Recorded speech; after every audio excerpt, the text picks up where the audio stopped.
Okay, I think we're recording. This is the November Patreon exclusive update. Exclusive.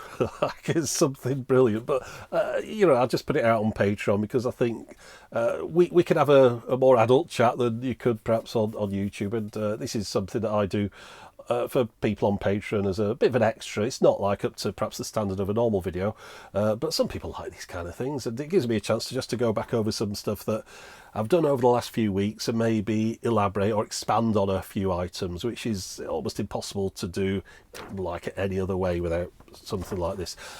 Already got off to a bit of a bad start. Wasn't the best, was it? Not exactly showbiz, but anyway. Right, it's been a few weeks since the last one. I mean, it's more than a month, but I often wait till I've got everything. The timing has to be right, and the timing for this is based on the fact that I've just done the JVC M90 video. I say just, it was like 2 days ago I shot the last thing for it.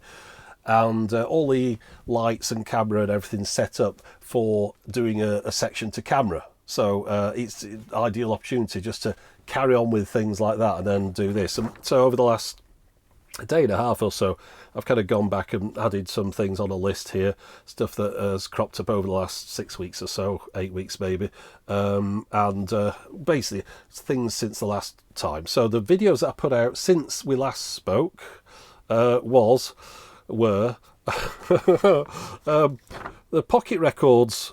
I'm going to say Pocket Records video. Of course, it's a video. If I say video after all these, it's going to get annoyed, isn't it? So Pocket Records, the Oddities, that was like novelty records and things. Tapete, the tape format for the blind, the XEL1 OLED television, the little Sony one, which is behind me here. Mini disc packaging. That was a flop. Never mind. And the RCM90, the big JVC boombox, which is sort of bringing us up to date. I don't think that's in the right order, but just the order I've written it down in. Now, in another random order, let me go and expand upon a few of those, and we'll talk about things that have kind of cropped up since, or things that I should mention. First off, the XEL1, the Sony OLED television. In the comments, a couple of people linked me to a video or let me show you.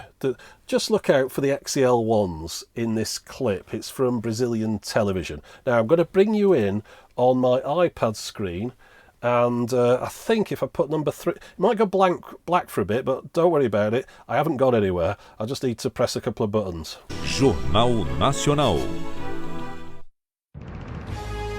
Boa noite. Boa noite. 4 dias de suspense eleitoral. 2 estados americanos de peso ganham coloração azul do Partido Democrata. O candidato Joe Biden assume e amplia a liderança na Pensilvânia. Na Geórgia, a vantagem de Biden sobre Donald Trump é mínima e o estado vai... So yes, that was the Brazilian evening news, I think. I think that's what it was. If it isn't, somebody's going to get annoyed with me and say, that's not Brazilian, that's whatever. But yeah, I think it's the Brazilian evening news. So they're still using XEL1s, which I thought was pretty good. I mean, when did I say they came out? 2007, was it, or 2008? So, I hope they bought a few of them. They got like a stockpile of XEL1s ready for the news presenters, or maybe they just plan on using them till they update the studio. But it's nice to see them, like in use there. So anyway, so that was what I just wanted to show you that. Now, a few people asked, and on Patreon and YouTube and things, how much did it cost? Now, I was always brought up never to really talk about money. Not that we had loads of it, or not that we were destitute, just generally, just don't mention money. And in your job, don't talk to other people about your salary, because it could all it'll do is just create ill will. For example, say I'd said in the video, I got this for £10 off this chap. Everyone would be like, oh, you're lucky, I wish I could get one for that. And then if I said, I bought it for £2,000, everyone would be like, oh, you ripped off. Why do you spend so much money? You're an idiot. So I just don't bother talking about it. That's with regard to old things. If something's new, if, say, I'd got a new boombox that I was reviewing, I'd say, I bought this from Amazon, it's £100 and odd, because other people could buy it for that same amount of money. That's useful information. But when it's like a one-off, an old thing, something that's collectible, I mean, there was a guy selling 2 of those, new in box in the US, and there'll probably be no more ever again. He just happened to have two, just probably bought a shop and found them in the back or whatever it was. So me saying what price that one was, it's irrelevant because they've both been sold and you can't get them anymore. So yeah, that's why I don't really go on about price. Is that weird? Should I have said, oh, it cost me this amount of money? What would that have achieved? Would anyone have benefited? That's why I didn't go on about price.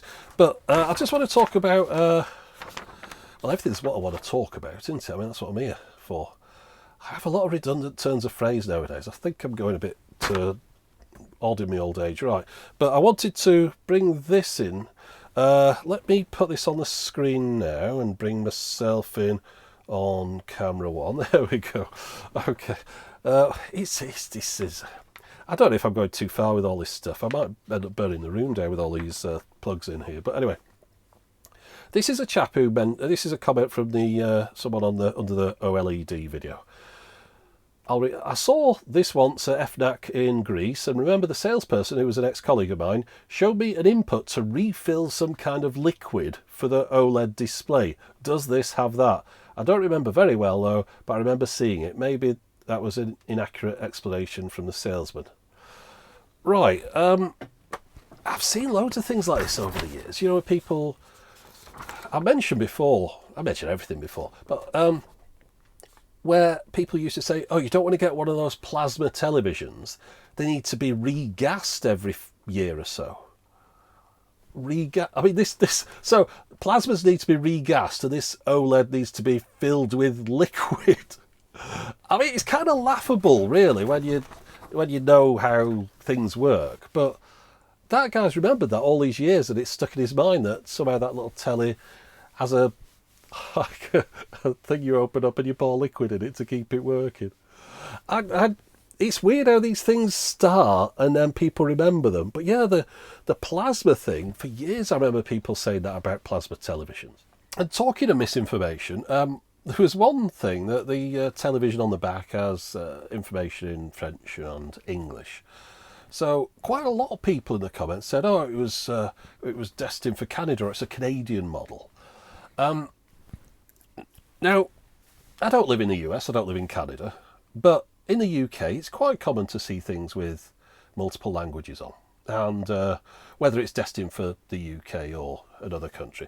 And it's to do with like voltages, really. I mean, if something can operate on 230 volts, 220, whatever number I say, someone will say it's not 230, it's 220. If I say it's 230, they'll say, oh, it's 240. So, but you know what I mean. The kind of UK, if I put my finger in the socket, whatever comes out and electrocutes me, that voltage, if you sell something that has that voltage in it, you can sell it in France or Germany or Italy. You know, we're all kind of on the same voltage type of thing.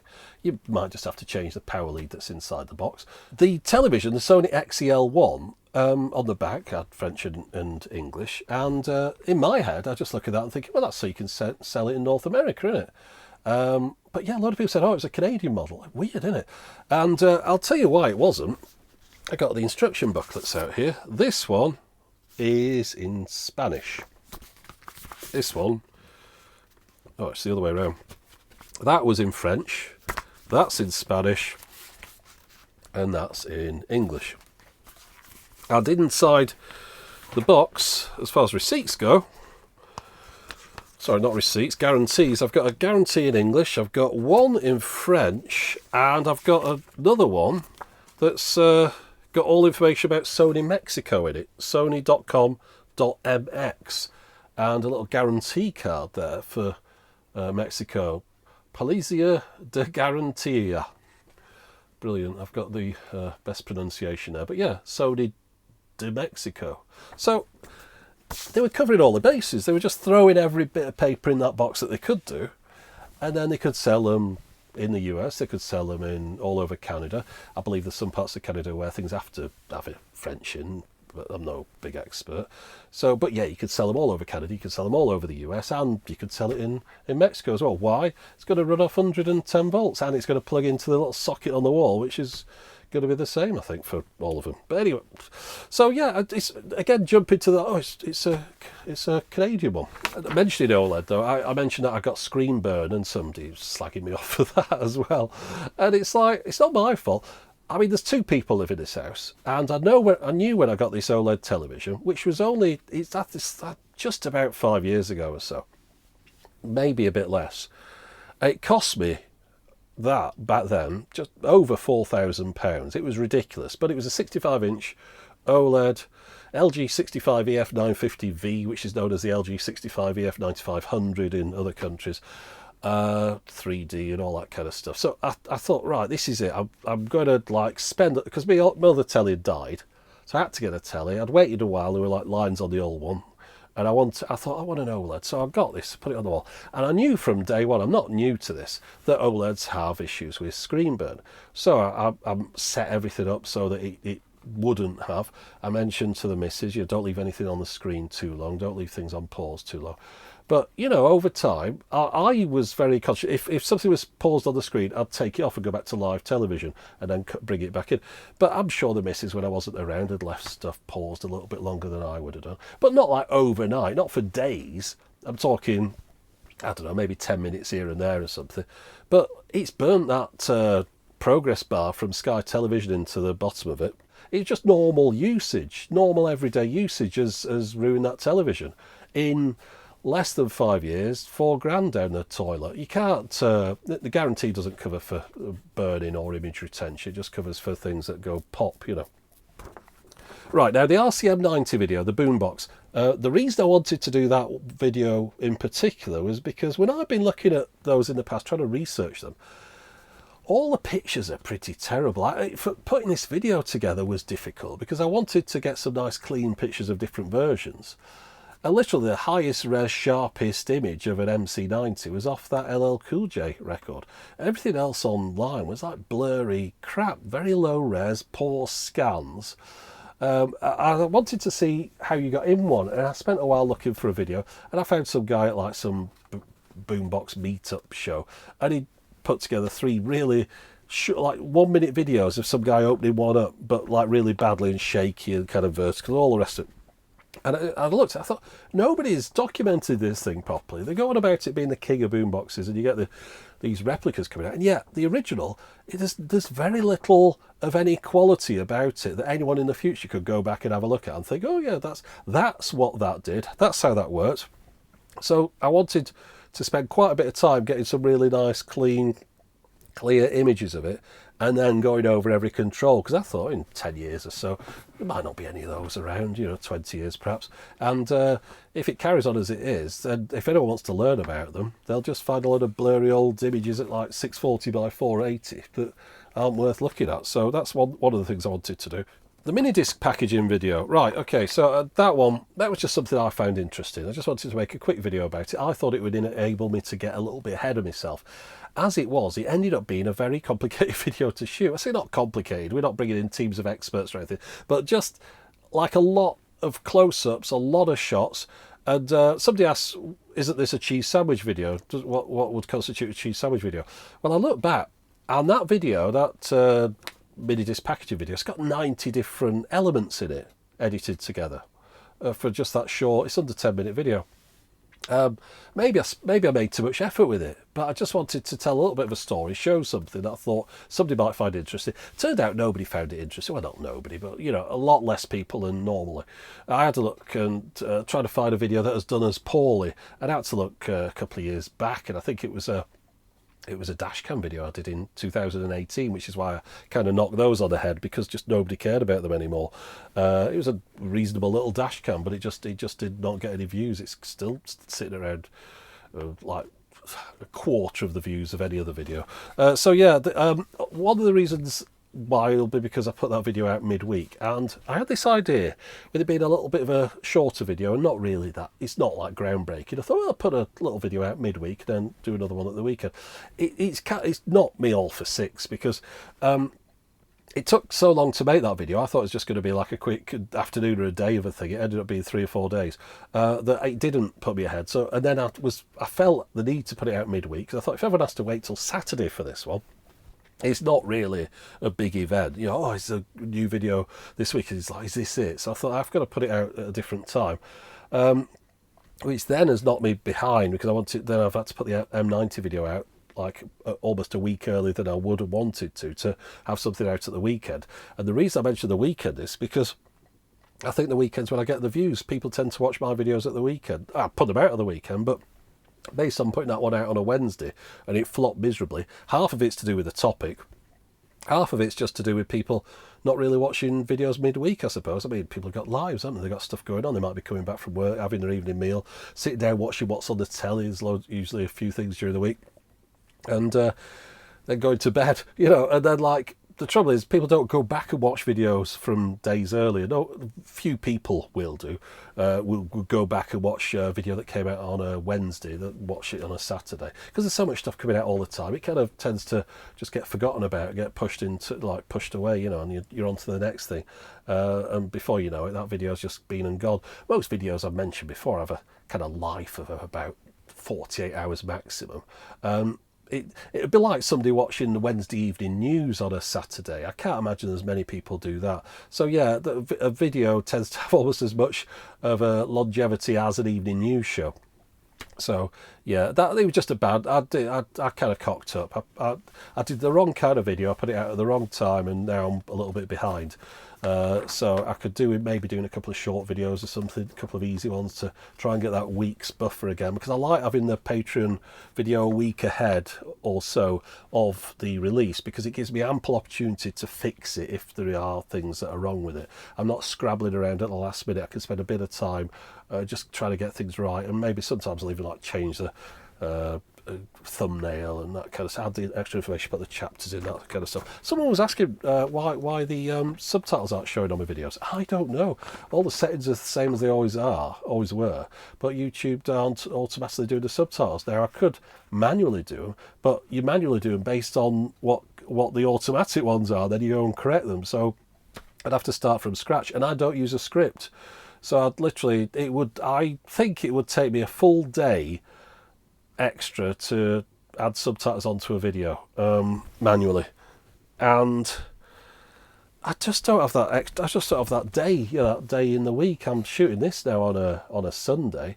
I literally have not been outside the house now for a week, not because of like a fear of anything. It's just I've been trying to get back on track, and I have not left the house for a week. It's not good at all. So yeah, there's no like extra day for doing subtitles. So hopefully they'll just come back on again automatically.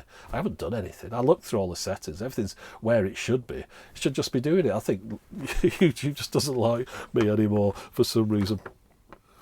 Right, so just whizzing through a couple more of these. The other two, the Tapete, you know, the audio tape for blind people, and the chap who sent it to me, actually, I think it was because he was dyslexic, he had them. There was other reasons, people in hospitals, stuff like that. So it wasn't strictly speaking just for blind people. But a lot of people were saying, why didn't it have Braille on it? Why didn't the machine have Braille on it? Well, my answer was, if you go into your lounge at night and the light's off and it's pitch black, can you turn the light switch on? You can, can't you? You know where the light switch is, you can feel for it, click, lights come on. You don't need something written in Braille above it, or even like an illuminous thing saying here's the light switch. If it's something you're familiar with, that you use it all the time, you know how to use it. Now, what will happen with those machines is a guy comes, sets you up with it, and says, right, here's your new machine. Obviously, registered blind doesn't mean you can't see anything. For a lot of people, it just means that there's issues. People see light and dark, people see blobs. You know, there's a variety of issues. And again, that one was a setup that was designed for someone who sort of couldn't read for other reasons. But anyway, so if you were completely blind, someone would sit you down and say, right, put your hand down there, feel that. What's that? All right, that is the volume control. That's the tone, right? We'll press play, I'll push your hand, that's play, right? You can feel that click, right? So now you can turn the volume up. Can you hear the volume? Yeah, can you hear the tone? Right, okay, now we'll change the track. So press this button in the middle, feel for that one. It's like the scratchy one in the middle, press that, click, yeah?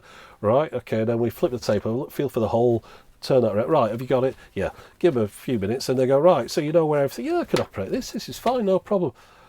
and then that'll be it. There's no need to be reminded every day, this is play, this is volume, this one is for the tone. You just know, don't you? You know, like I say with the light switch, you know, once you've used something once, and you get, especially if that's how you operate all the time, you'd be well into that within seconds, wouldn't you? So it just seemed like a lack of understanding, really, of the world of people who are blind. I was thinking, why don't everything have Braille on it? And there's loads of blind people, I'm quite sure, who can't read Braille because it's probably flipping difficult, I'd imagine. But anyway, right. So that was one thing that I saw there. Oh, another thing, people were saying, why didn't they just use compact cassette? A good answer for that one, actually, not a silly one. The reason being that Tapete was a proprietary format deliberately, initially. Later on, they would have perhaps preferred to move to stuff. But you might have seen on that video that the chap at the beginning says this tape has been provided free of charge for use by the Royal National Institute of the Blind, this and the other. So the guy doing the voiceover and the publisher and all that, they're all in on this on the basis of this is going to people who are blind, or whatever reason, you know, for this particular service. Not for everybody. They wouldn't have given it away, like it's posted for free. It goes through the post system for free. The publishers are given the rights for free. Nobody does that just for general public. That book is for sale in the shops. You know, they don't want to give a free version away to anyone who wants it. So the only people who have these machines are the people who are registered to have these machines, and they get these tapes on the basis of they're the person listening to these tapes as all part of this service. So if you start knocking things out on compact cassette, any old Tom, Dick and Harry can do a bloody tape to tape, and this thing can be all over the place, and no one's been paid a penny for it. So it was the proprietary format was what was protecting it to enable it to work as the service it did. So yeah, just thought that might just be of use, but these things are all in the past now and nobody cares. A few things I've had this month, and this is what's put me behind, a few things just broke on me. And I started making videos about them, and I shot some stuff, spent like a day, and it failed, and it's happened a few times. But I'll give you an example. You know the Flip Clock Pioneer cassette deck? You remember I left it in a state where the auto stop wasn't working on it. That was the only thing that wasn't working on it, the auto stop. I spent a lot of time replacing other bits, you know, the belts and stuff, but the auto stop didn't work. And I left the video at the end there and say, well, yeah, that's it. Now, again, a lot of people kept going on about how you get the auto stop working. Most of the comments, like the high up ones, are all about this auto stop that wasn't working. I showed the thing I wanted to show, and that's it. It's just gone in the storage locker. Anyway, because there was so much going on about it, I thought, right. So there was one chap who said you need to replace this capacitor, this, that, and the other, in this thing. It's more than likely that. A knowledgeable chap, helpful, used to repair stuff like this himself, seemed like a good bloke. So one day I decided to get myself a desoldering gun, because I thought I could probably do one of these for replacing capacitors and things, and I'm not very good at stuff like that. I've tried desoldering before. You might have seen on the SX64 video, it was a bit of a shambles. So I got this desoldering gun, £100, and I got me capacitors, the ones that he said that you need to replace this, that, and the other. In reality, the ones that it suggested were the same same whatever it is, ohms and stuff, because that the diagram I'd shown had been out of a different machine, because there wasn't one for mine with it being Japanese. But I managed to I opened mine up, had a look. So that was another day. I opened it up and found out I got the wrong ones, and so I had to order some. So this went on for days and days, all these different things. In the end, I shot all this thing where I desoldered these capacitors off this thing, replaced them with a new one, soldered it in. And this was going to be a nice little video. I thought, I'll say, oh, finally finished, fix the auto stop, put it all back together again. And it's exactly the same. Still doesn't auto stop. So it could be, it's something else, somewhere else, resistors or whatever. But yeah, that's probably like 2 days just down the drain of maybe more of me replacing capacitors. I had £100 for this thing. So that video isn't going to happen. There's no point showing me desoldering capacitors, putting new ones in, and the thing just doesn't do anything different at the end. So that was a dead one. I had a Sony data disc command that came from Japan, And in fact, I shot a bit for it for the last update on this, and I got it out. I was just going to show you quickly why I bought that particular one. I turned it out, it didn't work. So I cut that bit out and just left it to one side. Then one day I took it all apart, I shot the interior of it. I saw this kind of bit where the battery had leaked a little bit at one point onto the circuit board. And I zoomed in, got all really close detail on it. See the line, the trace seemed to have got burnt away at one point. So I bought some of this silver trace stuff that was like 40 quid or something to fix this trace. I got a little like a pen thing that had fibre, glass fibre on it to clean it off. Got down to the copper, trace this line in, and thought, yeah, this will be a good video because it shows like how you repair a trace and all that. Didn't work after that, just still completely and utterly dead. And in the end, when I looked at it in more detail, I thought, well, you know what, this bit I've repaired, that's just for the battery connector underneath there. It doesn't have any bearing on it. I've put some power in elsewhere, with a DC jack. Still didn't work. So it was nothing to do with that bit that I'd spent all that time on. The thing had just died somehow. Don't know how. Someone maybe fried it, whatever. But that was completely and utterly dead. Spent a lot of time fiddling around with it. Got no life out of it at all. Not even a whir of light or anything. Just stone dead.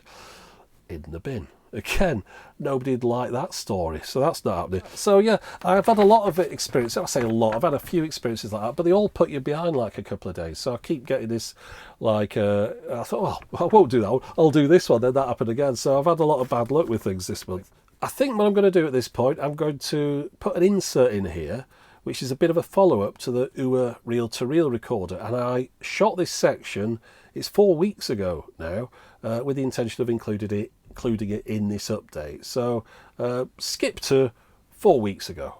You're joining me on Dress Down Saturday, so sorry about the outfit. I'll probably dress up a little bit more for a normal video, but I'm showing what's inside this box. I showed the box last time I did one of these videos, but this arrived, and so I just wanted to tell a little bit of a tale about it. The chaps who run the place that supplied the Uher tape recorders, the new old stock ones, the brothers in Germany. Well, that video kind of blew up things for them a little bit. I did feel a bit guilty about it. I half expected it might happen. If you don't remember, I had the Uher tape recorder that I bought from Germany because I'd seen that this company had new old stock. And I thought this was such well, I don't know if to say amazing, but such an... I don't know, but anyway, I really like the fact that they had these in stock, and I thought a lot of other people would really like to see these as well and quite likely order them. The trouble is, the videos I do now, I say trouble, but you're getting a minimum number of views of 100,000 or so. So out of those 100,000 people, a lot of those are in Europe, quite a lot are in Germany as well, and I'd imagine even if it's just, say, a couple of hundred people out of that number, maybe 100, want to order one of these machines from them, it's going to swamp those two guys in Germany, because it was just two blokes running a spares place, spares and repairs for Uher, did some other stuff as well, but then all of a sudden, I don't know how many orders come in, say 100 orders come in. Now the thing was, they could only refurbish 2 a day. Before I set the video live, and as I was making the video, I says, is it okay if I mention where I got these from? I'm just warning you that there might be quite a bit of an influx of orders. Now, I know people say, well, of course you want to sell things if you've got a shop, but perhaps not all at once on the same day. So I have to warn them just to sort of say, maybe they could get a temp person in, or if they were going to have a holiday, it might be a good idea not to have it that week, that kind of thing. So, of course, my video goes live. All of a sudden, it must have kicked off, because I saw their website. It kind of went down for a little bit, I think, because the number of visitors, just an hour or so perhaps, came back. There was messages on there, sorry, we can't answer the phone at the moment. This is all days following. We've had an influx of orders. Please don't email us more than once. We'll get to your emails in the order in which they came in. All that kind of stuff. So I could see that the video had had some big effect at their end. The other week, last week I think, it might have been last week, 10 days ago, they got in touch and said, many thanks for your video. As way of thanks, I know you're looking for a stereo model. We don't have any new ones. There haven't been any stock like for years, but we could restore an old one for you as a special gift. Do you want the 4200 or the 4400? I think it was. 4200 is a 2-track stereo, 44 is 4-track. Well, I've got a 4-track stereo, reel-to-reel downstairs. I thought it'd be more useful having a 2-track one that could do slower speeds. So I said, well, that's very generous of you. Thanks very much. I'll take the 4200. Box arrived from them, and this will be it. So let's open it up. That's quite a long intro. I don't know whether I should cut some of that out. I don't know how much patience people have with these videos. Of course, there's always chapters if you want to just jump forward. So let's open this up. I got this big stupid knife. I didn't realise it'd be this big.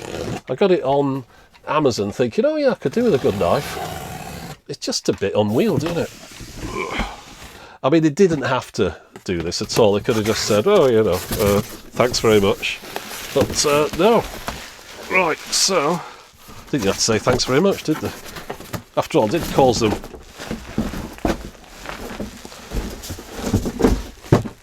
quite a bit of hassle. I also can't believe that when I put that video out, people were going on about, oh, the prices have shot up. They haven't. They didn't alter the prices 1 cent, euro, whatever. It was just that I think some people put them on eBay and then tried to charge a massive amount for them. Or maybe 1 or 2 people. But don't buy them from them. Go and get them from the people. I bloody put the links there. Why are you getting them from... Oh, there's this guy who's bought it and then selling it again. Why get it from that guy? Why don't you just get it from the source? You've still got the flipping thing. Anyway. I wasn't expecting them to put it in a box. I thought they might have just wrapped it up, but there's a note on here. Have fun. Robert and Ulrich Sprang. Oh yeah, I wonder if they're called Sprang as his surname. Didn't think of that. It's like Sprang Data Systems, SDS or something. Yes, anyway, Robert and Ulrich. That's the 2 chaps. Nicest guys on the internet. Right, so let's tip this up so you can see it again. Right, so this is the manual for the 4200 and the 4400 this time. Wonder what's in there. Oh, power unit. Now, of course, last time I didn't mention the fact the power unit will fit inside the machine, so maybe I should show that on this one. But I mean, yeah, it's looking brand new again, isn't it? Last time I got one of these, of course, you know that case that I wanted for it, the leather case? I think there's a bit in the side here. I didn't have those, and they're very expensive. So I ended up getting like a, was it Amazon Basics kind of Pelican case type thing for like 60 quid or something, which sounded like a lot, but you know, when you've got something that's like end of the line one-offs, you might as well spend a bit of money looking after it. So the other one's now in a Pelican case with a sticker on it saying that it's a half-track mono machine, and I'm going to get another case for this one because the other one, it kind of, at one point it nearly fell on the floor, and I thought, oh, no, I'm not risking that again, because, you know, imagine you just drop this and it cracks or something. There we go. Right. So oh, look at that, they've even given me an Uher take-up reel for this one. I mean, those are rare and expensive. How nice is that? Unbelievable. It looks absolutely brand new. Now, I don't want to give anyone the idea that they've got loads of these sitting around. You know, oh, you sent one from that. Why can't I have one? You know, it's like they had one, I think, that needed a refurbishment. I mean, that was part of the thing they did. They do repairs, they do spares. Apparently, they had people getting in touch asking them, you know, to repair things as well. So it's all good stuff. Yeah. So I don't really want to put it down on the scratchy lid. So let me just put some of that bubble pack down there. Right. Just open the battery compartment. Right, so this is the power adapter, as you might have seen last time. You're a plug on one end, and it has like a DIN type power things where you plug in there and plug in the machine. Let me just check it's set to the right voltage. Yeah, 220. Right, so, but also the clever thing is, on the back of it, this won't focus, will it? On the back here, there's these 2 metal connectors, one at either end. And those join up with things inside the battery compartment. So if I just lever this in here, I could tell they were going to sell some of these, because no sooner had I put the video out on Patreon than and I'd sent them that link to say, I've just put this video out. They said, oh yeah, we've already had a couple of orders in. So it kind of gave them an idea as to the level of interest there was going to be in these things. Right, don't want to break anything. There we go. Yep. So, you see how the power fits inside there? I've got an adapter here. Earlier on I used one of those Euro plug adapters. Plug it in underneath the cabinet. Let's just switch it on. Yeah, it all lights up. Brilliant. Well, yeah. Press play even though there's nothing on there. I think, which was play again? Oh, that's pause. Start, yeah. Yep, spinning. There you go. So, that's just incredibly generous. So yeah, they've done an outstanding job with this. It looks brand new to me. I know that they said it was refurbished, but they've refurbished a good one, put it that way.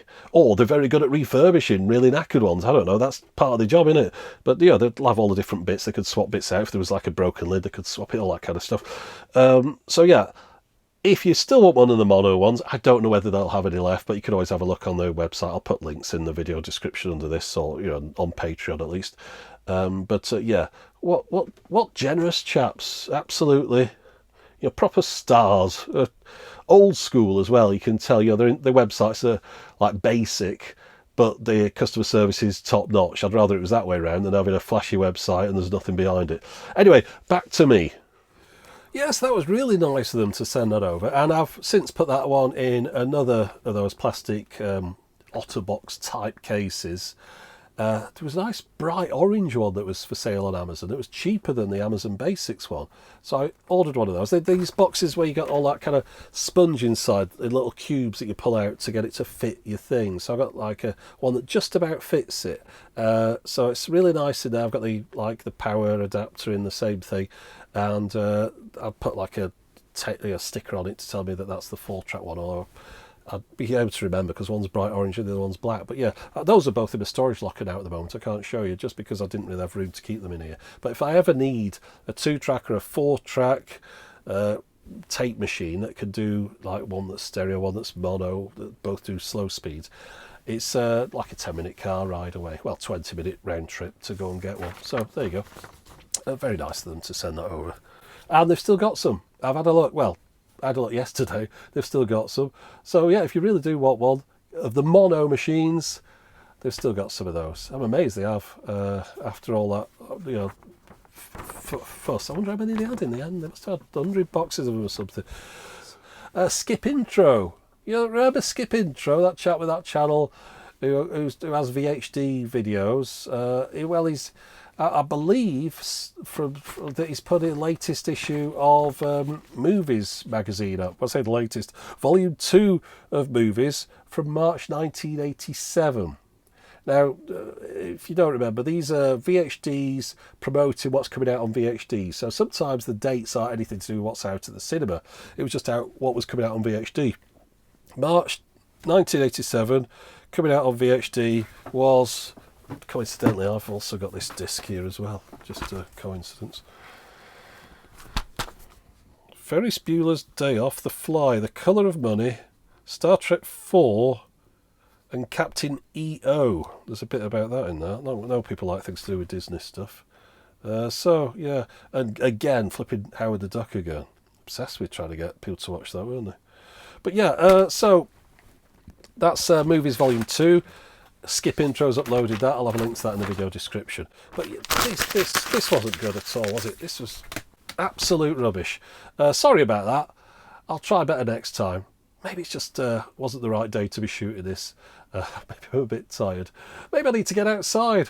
Yeah, that's what I'm going to do. I'm going to get outside while there's still some sun, while this video's processing. So have a nice month or week or whatever it is, whatever time period you prefer me to talk about, and we'll speak again in the future, and I promise I'll butt my ideas up for that one. It's not be less of a grumpy grouchy grump. Anyway, thanks as always. I don't even know how to finish anymore. This was not a good idea. I need to go and have a drink. Okay, right, let's switch it off.